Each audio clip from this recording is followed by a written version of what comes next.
Good morning, everybody. It is January 26th, and in what is probably one of the most bizarre videos I've ever made, you're joining me today from my pool. It is about 36 degrees out.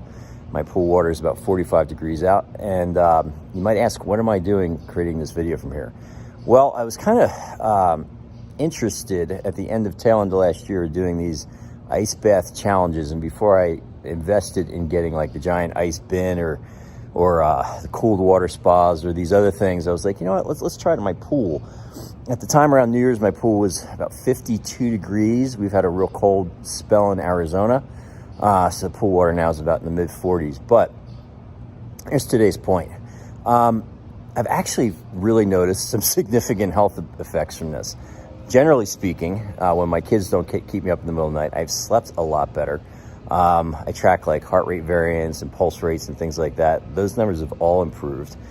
But the most interesting thing is I've been in here now for about 4 minutes. When I first did this, the first day of the year, January 1st is when I started doing this, I basically popped in the water and popped right out. I could not stay for any longer than that.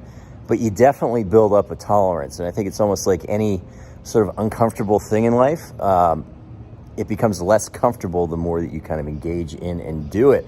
So I guess the purpose of today's video, first of all, it's just flat out bizarre to be shooting this from here, so I figured I would do it. But secondly, like, what's one kind of tough thing that you want to go out and do that you've been debating? Because I can tell you, although I'm starting to get pretty cold right now, that just from now being about almost 4 weeks of doing these kind of cold baths, I wouldn't call it an ice bath. We're about probably 10, 11 degrees warmer than freezing in this water, but still mid 40s is pretty cold.